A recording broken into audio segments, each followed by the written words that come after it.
He knows. He knows that. We've talked about it. I saw him yesterday before all this came down, and so he understands all that. You know, he knows he can't react that way, and he'll be better for this. So he'll learn from it.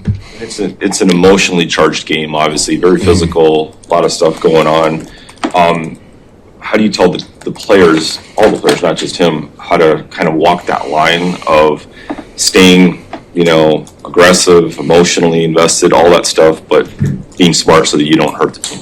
Yeah, well, our guys know that. I mean, look, this is one instance of something that happened, and it doesn't matter what led to it. We all know it's no different than you're driving down the road and something happens on the highway, right? You can't take out your aggression on somebody else.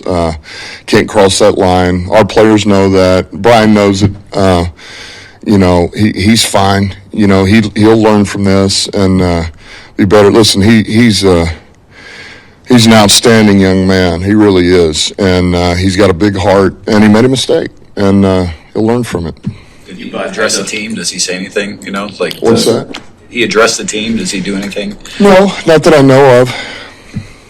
Had 2 weeks of Aleem at practice. Now, is he at a point now, Dan, where you feel pretty comfortable with him being ready for Sunday? And if so, just what could his presence mean for you guys up front? Yeah, I mean, he looked good last week. The last 2 weeks he's looked good. He's getting more comfortable. Legs are under him. He's physically ready. And so I think we're all hopeful. Do you expect him to play Sunday, or is that still a comfort? I'd love to believe so. I mean, I would. 58, 52, 48, 58. I don't know. That's what Jeremy. We're getting closer. I am starting to feel pretty good. Back to the Branch thing for one sec. Just how do you make up for his loss? Obviously, a huge player. I mean, is that Pete Millen back there? Well, I mean, look, he is. He's an outstanding player for us, and so it's no different than when you lose guys that you really depend on and have high production. The next guy's got to step up and serve a role for us, help us out, and then it's got to spread throughout the rest of your team, man. Everybody else has got to pull a little bit more of that load between the corners and the linebackers and the D-line and offense and special teams. So we just got to help each other out, Look, I mean, Harp went in the other day. He didn't play a ton, but it's what we have seen in practice. I mean, there's some stuff in there. There's a few things in there that are pretty encouraging. So, we don't have a problem with him being in there, and we'll play with what we got. You said that he hasn't addressed the team to your knowledge, but what do you feel his level of contrition is for? You guys are shorthanded already, or hurting in the back end, missing him such a big piece. Yeah, I mean, I don't. There again, my job is to move forward here, and I know this. We don't have him, and so I can worry about that, or I can worry about what we do have and how we adjust. And so we'll find out on Kirby. I know we've got Harper, we got Strickland. We've got Rock, who can play safety and corner. We can play one safety and play 4 linebackers for all I care. I mean, we'll figure it out. Shep will have a good plan. We'll talk about what we need to do, and we'll have a plan ready, and we'll be ready to play Tampa Bay. It's just your mindset preparing for the worst. Do you have any hope in the appeal process reversing this for Brian? Well, I'm not, just because I don't want to think that way. If it happens, that's a bonus. Right now, I'm assuming he's out and he's not going to win it. And just some thoughts on facing Baker Mayfield, the way he's playing, and this team comes in with the best record in the NFC.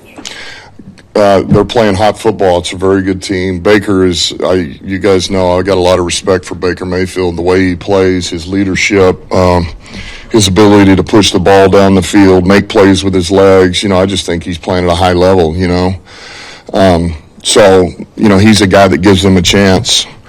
Anytime they're in a game, they play really good defense. They got a good old line. Like those guys they play hard. They're physical. They're tough. They have a run game. They got a good teams unit. So this is a good team. It's a really good team. So back to something you said after the game, maybe we needed this. How do you put those words to action after a loss like that this week? Like, how does that come to life? Well, I just look. You don't ever want things to happen. Nobody wants to lose. We certainly don't want to lose. But it puts a little extra sense of urgency on you. It puts a little bit of just that bad taste, man. It just sometimes gives you that extra kick to get things back to where they need to be. Maybe you didn't quite see it, or maybe it's. Look, the other thing is that's a really good team, man. You got to be on point when you play really good teams, and that's what I love about the stretch that's coming. Is we're about to hit a row of them, right? A whole ton of them, and your margin for error is so small. And that's what I told the team today. I mean, that actually fires me up, because you have to be on point. You don't get the luxury of making a mistake here and makes mistake there against these type of teams that we're getting ready to play. And when you don't, and you do all the little things right, you learn another way to win, you start getting better. And this is the stuff that really gets you to where you want to be by the end of the year. Like so it's exactly what we need. It's going to be outstanding competition, and we'll be better for it. We will in the long run. Maybe the answer is as simple as the injuries are different, but you've taken an approach with Decker where you've tried to get it calmed down to get him for the stretch run. With Kirby, you're kind of letting him dictate and play through it. You're trusting his opinion. What's the decision point there with shutting him down and letting it kind of get right for you the stretch run? Yeah, I mean it'll be the same. I mean I would say it's very much the same if it's something we feel like, first of all, he can't produce, right? I mean, that'll always go that way. How much worse are you making this injury? Is it going to make it significantly worse? You're not going to have him by the end of the year. Okay, well, that doesn't make sense. All right, well, what if it's, you may not make it worse, but just being a little bit better is going to help his production go way up. The production is not there, right? He's not, A, maybe he can't finish the game. B, the guy behind him would be better off. Playing. So you have to weigh every one of those, and so we'll do that with Kirby. I mean, we'll reassess here. We saw the game the other day. He tried to gut through it, played most of the game. And look, it wasn't his best performance, but he'd tell you that too. He was giving us what he had, and so we'll have to reassess. Officiating isn't your favorite thing to talk about, but regarding the trick play, you said in the past you've kind of run over those plays with the officials beforehand. Mm-hmm. At any point during that process were you given assurance that the way you ran it was a legal play? Yeah, I don't even want to talk about it. I don't. And I'm sorry, Jeremy. It's just, it's a real sore spot. And it's, I told the team, I take full responsibility for that. I do. And players did exactly what we told them to do. Goff did exactly what we told them to do. David did. And I will take that. Got to be, you got to make it very clear on where you are, and I did not do that, and I told them I take responsibility for that. How about the penalty differential, just in general? They didn't have wasn't many on either way, but they weren't called for any penalties. Do you have any thoughts on that? I don't. So, watching the film back, was there anything you were particularly encouraged by or discouraged by, or have your perspective changed on anything after watching the film? I mean, it's what I thought. We fought, man. Fought our tail. We had some guys who played really, really good, man. DJ Reader played his tail off that whole game, start to finish, man. Even there on that last drive, I was really impressed, And we had a lot of guys that played really good football that had one bad play, one or two bad plays, and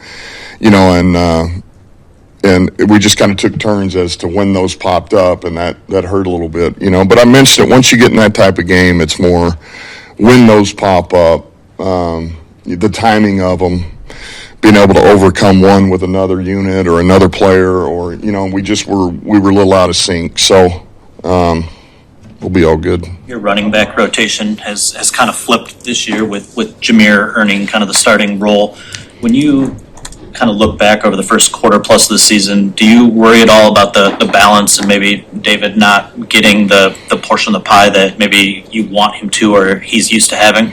Well, I think that's something that I always try to look at because we certainly don't want him, either one of them, getting too much. But I know that it's a little more tilted towards Jaw right now, and a lot of that comes in the 2-minute reps that we get. Now the other day we only had 6 of them, but a lot of times that's where that goes because he's normally in on that, and that can skew it. But I don't feel like we've gotten Jaw too much in a game yet necessarily. I think he had like 36, 37 snaps the other night. And so I feel pretty good. But as far as balancing them out, I would like to balance them out. I would like to give David some more, find a place to get him a few more. And we were hoping we were going to be able to do that in the second half some more the other day. And it just, kind of the way where the game went. We didn't convert on a couple of those series. We get in 4th and 10s, and that took away some of the runs and play passes, and then we were in a different type of game at that point. Sure hope for Jeremy and Dave. for Terrion and Navante. Any chance this week or after the bye? Is that more likely? I think they're both probably after the bye. I do. Marcus Davenport is eligible to come off IR this week. Is that close to happening? I don't see that. Not yet. He's doing well. He's getting better. We like where all those guys are at. I mean, we're going to be looking pretty good at the end of November, December, which is awesome. But I don't see him being ready before the bye for sure. Just super quickly, because we haven't asked about him in a while. Malcolm had the cleanup procedure on the ACL several months ago, put him a little bit behind Aleem. How close are you looking at with starting his clock? Yeah, hopefully, we're hoping after the bye we can start rolling him out there a little bit, get him going.